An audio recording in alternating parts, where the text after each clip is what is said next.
Olá, tudo bom? E seja bem-vindo a mais uma aula. E nessa aula a gente vai entender alguns dos conceitos principais que a gente precisa entender antes de começar a meter a mão na massa e criar nossas requisições Ajax, enfim, e realmente codificar o jQuery. Tem algumas coisas que você precisa entender sobre Ajax, sobre o jQuery com relação ao Ajax, enfim, sobre esse mundo novo de requisições internas, tá bom? Então, não sei se você sabe enviar um formulário HTML, mas já te explicando aqui o geral, né? Todo formulário HTML ele é enviado utilizando dois métodos de envio. E esses métodos são os mesmos no Ajax, que é o método get e o método post. Qual é a diferença entre um e outro?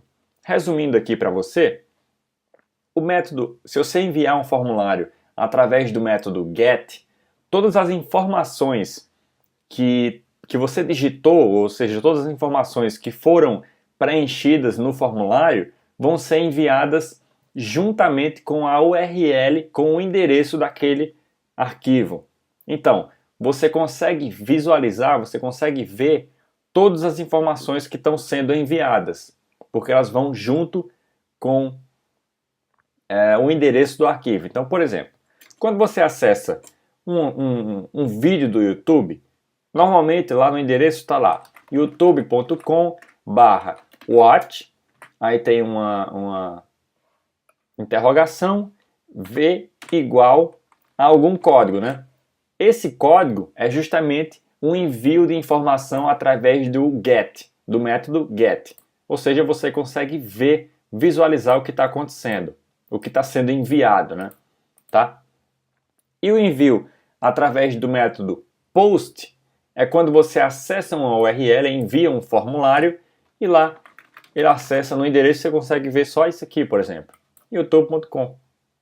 Mas ele está enviando informações. Isso acontece muito em sistemas de login, por exemplo. Eu não posso enviar as informações de um formulário de login através do método get, porque senão vai aparecer a senha do usuário lá em cima, na barra de endereços, né? Então, para isso, no Ajax é a mesma coisa. Ele não vai aparecer para o usuário, mas ele vai ser menos seguro se eu enviar, por exemplo, uma senha através do método get, porque ela vai ficar visível na requisição. Então eu preciso enviar, se for uma senha ou informação mais sigilosa, eu envio através de post, que aí não aparece nos dados iniciais da minha requisição, ok? Então, basicamente, essa é a diferença, resumida para você. Tem toda uma ciência por trás do get e do post, mas de forma resumida para você, é isso aí. E o Ajax funciona da mesma forma, tá? Então, tem alguns tipos de resposta que o Ajax precisa receber. Por exemplo, um Ajax, quando ele requisita um arquivo, um endereço, um site, um web service, uma API, ele recebe alguns tipos de retorno dessa requisição. Um deles é o retorno do tipo texto, que é um retorno comum. Ele vem só um texto, um sim, um não, um ok, enfim. Vem um texto, um retorno do tipo texto. Existe também o retorno do tipo HTML, ou seja, quando eu carrego uma página através de Ajax, ele vai retornar para mim o HTML dessa página. Então eu pego esse HTML e eu jogo na tela do computador, do navegador, né, para o usuário visualizar. Ok? Tem um outro tipo chamado JSON.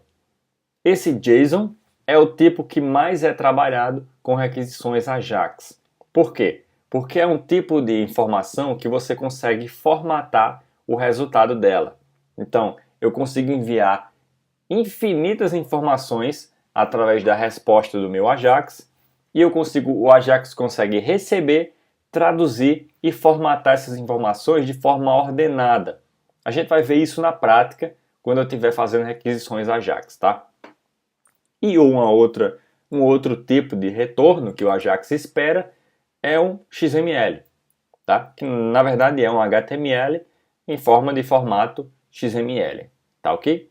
Então, um outro ponto importante a ser destacado nessa aula de conceitos principais, conceitos chaves, é que o Ajax, como eu tinha falado na aula anterior, ele funciona de forma assincronizada ou assíncrona, como você queira chamar, tá? Isso quer dizer que quando você está carregando um arquivo, por exemplo, teste.html, você está carregando esse arquivo para poder mostrar ele na tela ou mostrar ele em algum outro lugar da sua página.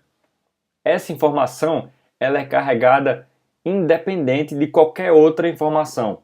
Então eu posso requisitar teste agora, daqui a um segundo eu posso requisitar outro arquivo, ao mesmo tempo eu posso requisitar mais dois, e assim vai. Não tem uma ordem de carregamento, tá? A ordem é a ordem que foi requisitada. Então é uma requisição desincronizada, assincronizada ou assíncrona, como você queira chamar, tá? E uma restrição que o próprio Ajax, na verdade não é nem o jQuery, é o próprio Ajax que faz, é que essa requisição seja feita no mesmo domínio que está o site. Ou seja, eu só posso requisitar informações do mesmo domínio. Isso quer dizer que isso é uma restrição absolutamente proibida, eu não tenho como acessar um outro domínio?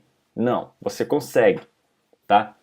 Mas ele tem muitos bloqueios para a questão de privacidade de domínio, tá? Então, você só consegue, em regra geral, você só consegue requisitar seu próprio site, ok? Você não consegue requisitar outros sites. Isso, como eu falei, em regra geral, mas tem como você desviar desse bloqueio e fazer requisições externas, tá? Através do JSON-P. Na verdade, não é nem desviar, é um recurso adicional que o jQuery tem que permite que você faça esse tipo de requisição a um domínio, a um endereço, a um outro site que não seja o seu, ok? Então, vamos lá para a nossa próxima aula, em que a gente vai começar a botar a mão na massa. Então, vamos lá.